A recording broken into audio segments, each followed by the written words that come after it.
उत्तर प्रदेश के उपचुनाव से पहले मंच पर रो पड़े अखिलेश यादव। उत्तर प्रदेश के उपचुनाव से पहले यादवों के आगे, भीड़ के आगे हाथ जोड़ने पर मजबूर हुए अखिलेश यादव। उत्तर प्रदेश के उपचुनाव से पहले समाजवादी पार्टी के प्रमुख अखिलेश यादव ने माथे से पोंछा पसीना।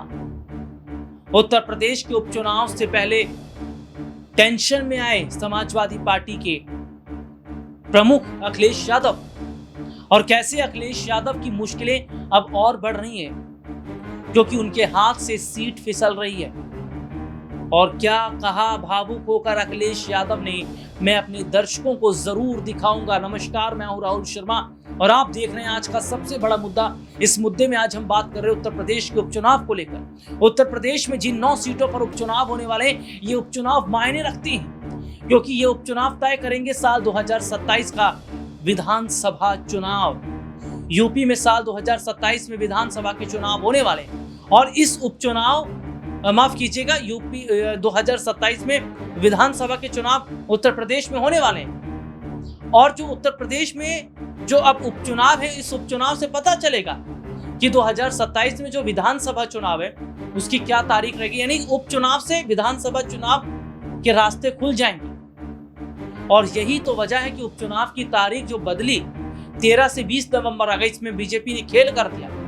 डोर टू डोर कैंपेन का सहारा लिया गया और डोर टू डोर कैंपेन के सहारे ने कैसे चुनाव की तस्वीर को पलट कर रख दिया और अखिलेश यादव को रोने पर मजबूर कर दिया। देखिए ये वीडियो। लेकिन जब से उपचुनाव की तारीखें आ गई हैं, वो कुछ हिले हुए दिखाई दे रहे हैं। और याद रखना, जो टालेंगे वो चुनाव हारेंगे। और अगर मैं सच्चाई कहूं और प्रतिशत के हिसाब से कहूं तो इस बार भारतीय जनता पार्टी 100% चुनाव हारने जा रही है। और सीटों की गिनती से बोलूंगा तो मैं इस बार 9 की 9 सीटें हारने जा रहे हैं। न केवल हारने जा रहे हैं, बल्कि लोग जो हिले डुले और डरे दिखाई दे रहे हैं, जिस तरीके से फैसले आ रहे हैं, जिस तरीके से महाराष्ट्र से आवाज आ रही है, चुनाव वहां हारेंगे और देखना उत्तर प्रदेश की कुर्सी अपने आप चली जाएगी। कोई कुर्सी को नहीं रोक सकता। इसीलिए चुनाव टाले गए। बताओ, चुनाव टाले गए घबरा करके कि नहीं टाले गए? पहले तो चुनाव उन्होंने अयोध्या वाला टाल दिया। वो नहीं चाहते थे कि दोबारा जनता वहां हरा दे उन्हें, क्योंकि मुख्यमंत्री जी खुद गए वहां पर। और एक बार नहीं गए, 3 बार गए वहां पर। 3 बार गए, अधिकारियों को लगा दिया। तमाम योजनाएं उन्होंने शुरू करा दी जो बंद पड़ी थी।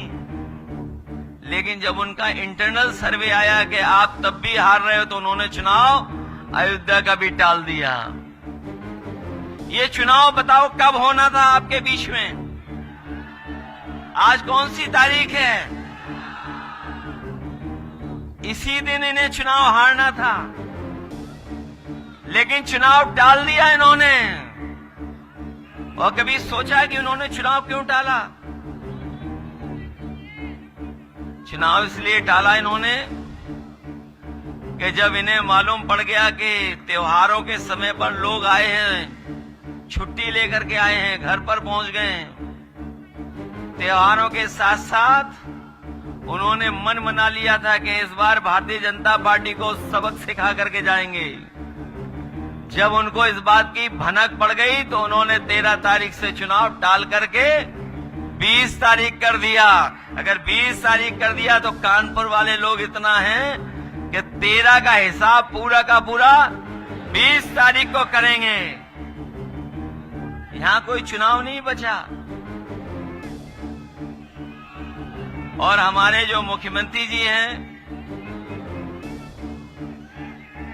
वो पीडीए के बारे में जानते नहीं हैं।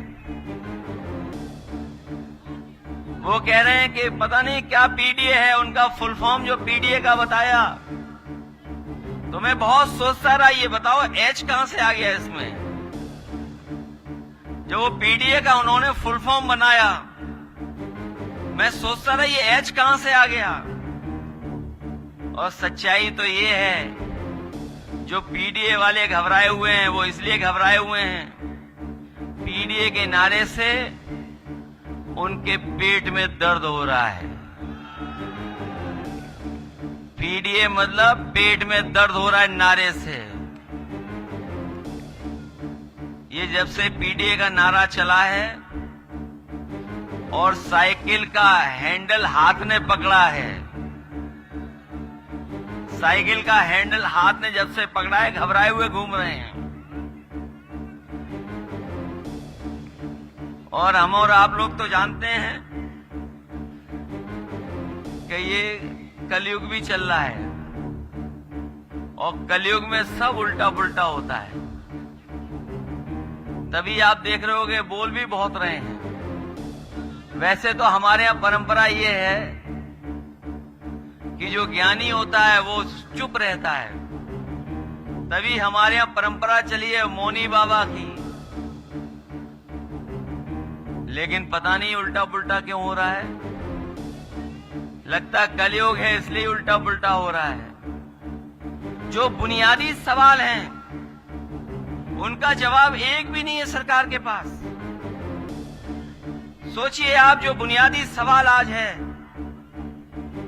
आज सबसे बड़ा सवाल ये खड़ा हो गया है कि नौजवान हजारों की संख्या में धरने पर बैठा है प्रयागराज में। वो नौजवान कह रहा है कि हमें परीक्षा कराओ, हम परीक्षा देने के लिए तैयार हैं। लेकिन ये सरकार पता नहीं क्यों परीक्षा कैसी कराना चाहती है।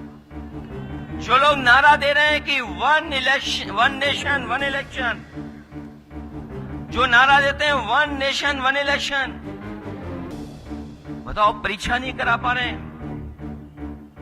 परीक्षा में न जाने कौन सा बदलाव चाहते हैं। ये योगी सरकार अनुपयोगी है। और जो अयोग्य है, आयोग बन करके खड़ा है, वो नौकरी नहीं दे पा रहा, वो परीक्षाएं नहीं करा पा रहा। और सोचिए पर्चे कितने लीक हुए थे, याद है आपको कि नहीं याद है? 7 साल में इतने कभी परीक्षा लीक नहीं हुए पेपर जितने इस सरकार में पेपर लीक हुए थे। और लगातार पेपर लीक हुए थे।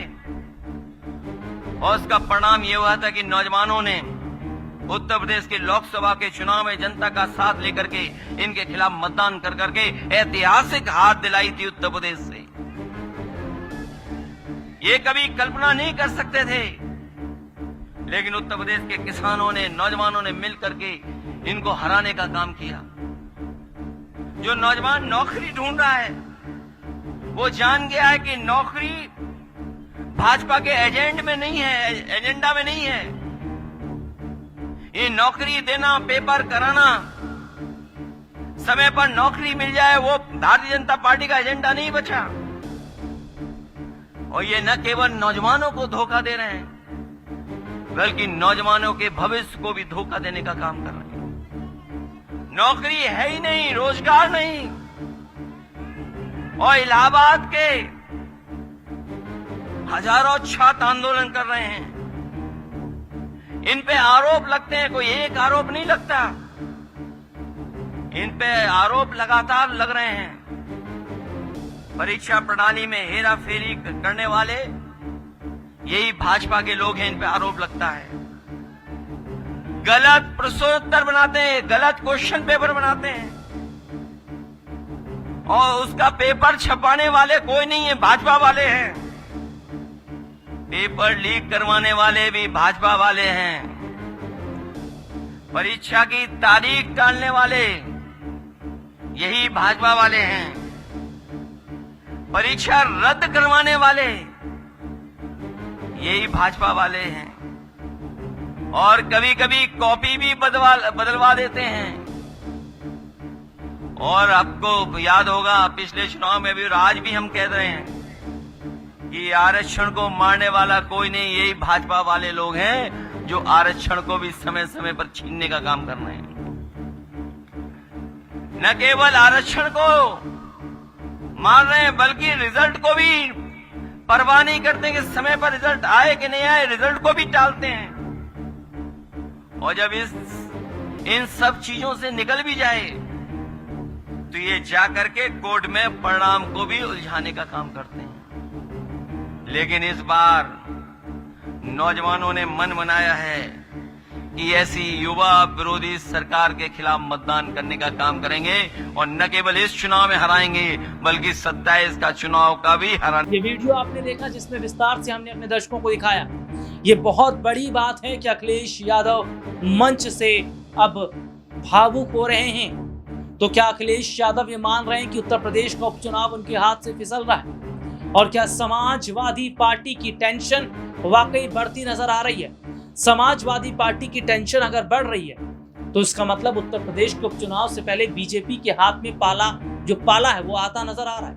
क्या जीत अभी से दिखाई दे रही है? और उत्तर प्रदेश के उपचुनाव के नतीजे नहीं, उत्तर प्रदेश के उपचुनाव के रिजल्ट ये तय जरूर करेंगे कि ये जो योगी बनाम अखिलेश की लड़ाई इसमें जीता कौन, और क्या अखिलेश यादव अपनी नाक बचा पाएंगे? क्योंकि करहल में मुकाबला दिलचस्प हो चुका, क्योंकि तेज प्रताप के समर्थन में यादव परिवार आ गया।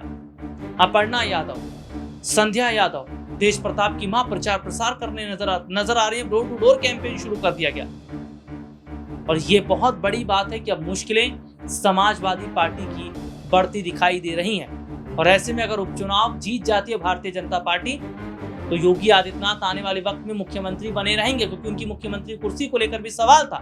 और ये सपा कह भी रहे थे कि उपचुनाव के नतीजे आप आने दीजिए, पता चल जाएगा कि योगी आदित्यनाथ मुख्यमंत्री रहेंगे या नहीं। यह तो पता चलेगा जरूर, लेकिन चुनाव से पहले अखिलेश के माथे पर पसीना बता रहा है कि योगी ही सीएम रहेंगे।